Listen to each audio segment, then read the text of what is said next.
Tout le monde a connu ça un jour ou l'autre. On croit à quelque chose dur comme fer, et quand on en a fait l'expérience, on se rend compte que c'est totalement différent. Cela peut être anodin ou parfois vraiment profond. Une belle pomme, bien dodue, ronde, rouge et brillante, comme dans Blanche-Neige, et l'inconscient collectif que cela véhicule, fera toujours plus saliver que les pommes de verger sauvages, plus ou moins vertes, toutes petites, cabossées et piquées. Et pourtant, en termes de goût, de salubrité, d'écologie, combien d'entre nous pensent que le premier shoot d'héroïne est totalement délirant et orgasmique, entraînant d'ailleurs inéluctablement son addiction? Et pourtant, d'après de nombreux témoignages de première fois, il est souvent fait état d'une sensation bien désagréable, vaguement nauséeuse. Qui se rappelle de l'histoire contée par Ilia Lana dans le podcast Entrevue avec une biche? Elle nous racontait que le fonctionnement de l'ennemi, le plus vil et le plus efficace, avait été déjoué en explosant une simple boîte aux lettres. Il y a aussi le traditionnel mais si vivace fantasme du prince charmant. Qui n'est pas tombé dedans? Nous le construisons très tôt, de manière conditionnée, si ce n'est formatée, à grands coups de contes, films, romans et autres histoires, réelles ou non, nourrissant un rêve éveillé pendant des années. Mais la réalité, elle est comment ensuite? C'est fou finalement le nombre de choses qui se passent comme ça. Je remarque aussi que bien souvent, plus nous tenons à quelque chose, plus le risque est élevé de se retrouver dans cette configuration. Or, s'il y a bien quelque chose à laquelle l'humanité tient, c'est être bien dans sa peau, au moins un minimum, en tant que femme ou bien qu'homme, tout simplement. Ce n'est ni plus ni moins qu'une quête identitaire qui devrait être basique, rendue néanmoins vraiment sensible et douloureuse, après des éons de conflits entre les sexes, savamment entretenus par l'ancienne gouvernance, dans le bon vieux principe du « diviser pour mieux régner » et surtout ne pas co-créer. L'Archimagistérium nous annonce aujourd'hui le retour triomphal du féminin et du masculin en essence, à savoir sacré, incarné par le couple sacré lui-même. Alors quoi? Comment l'humanité va-t-elle réagir à leur venue? Est-ce que cela sera comme dans certains films?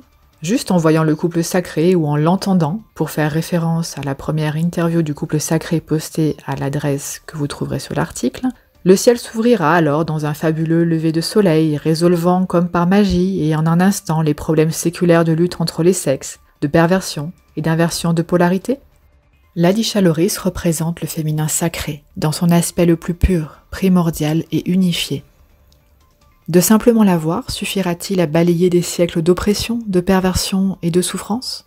Ou à l'inverse, cela nous renverra-t-il en effet miroir à nos propres actes ou non-actes, passés, à nos laideurs, rejets et attentes figées sur le sujet? Qu'en ferons-nous alors, si ce n'est les assumer et les transmuter en conscience? Ne sommes-nous pas responsables de notre vie?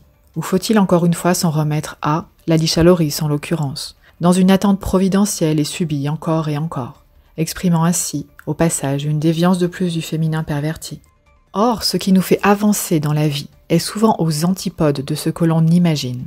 D'ailleurs, notre inconscient collectif en est tout à fait conscient, pour preuve, tous ces films sur le sujet. Le maître absolu de la sagesse, enseignant des prestigieux Jedi qu'il domine de cœur, de corps et d'esprit est Yoda. Ce n'est, au départ et a priori, qu'un vieux petit bonhomme vert qui parle bizarrement, gauche et lent, facétieux pour ne pas dire immature. Extrait de Star Wars de George Lucas. L'oracle, celle de Matrix, celle par qui la matrice et la réalité changeront, n'est qu'une femme banale, une simple ménagère qui fait des cookies. Extrait de Matrix des Wachowski. Le grand amour est trouvé et incarné par le film La Belle et la Bête. Extrait de La Belle et la Bête de Christophe Gans, par exemple. Le plus puissant des artefacts magiques, engendrant haine et désolation au service du terrible Sauron, n'est qu'un petit anneau trouvé dans une rivière. Extrait du Seigneur des Anneaux de Peter Jackson. Et enfin, pour terminer ces quelques exemples, loin d'être exhaustifs, la mythique coupe du Graal, symbole du féminin sacré, s'avère être, au terme d'une épreuve, le récipient le plus humble et le plus improbable qu'il soit. Extrait d'Indiana Jones de Steven Spielberg. Dans toutes ces histoires, ce que l'on cherche s'impose par ce qu'il est, en essence, sans rien avoir à démontrer, mais aussi par une quête personnelle. Seule l'ouverture de cœur et d'esprit, l'intuition permettent la quête, permettent d'aller au-delà des apparences pour n'aller qu'à l'essentiel.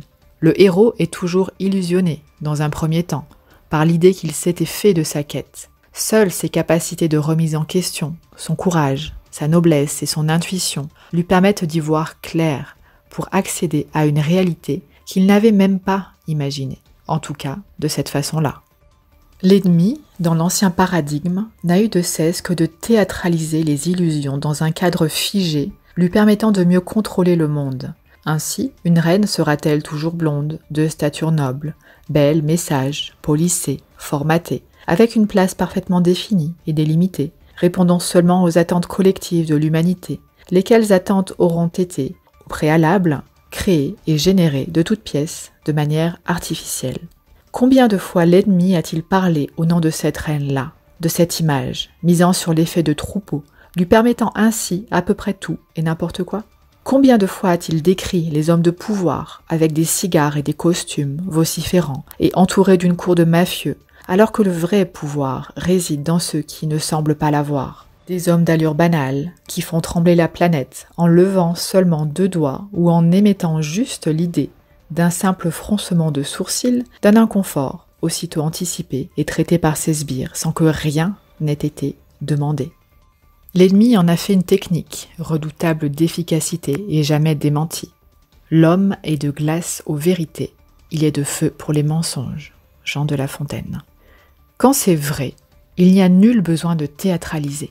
Et si cela n'intéresse personne, ayez le réflexe, vous, de vous y intéresser. En revanche, si quelque chose brille de tous ces feux, sur toutes les ondes, emportant l'enthousiasme des foules, restez vigilants. De par nature, l'absolu est improbable et inattendu.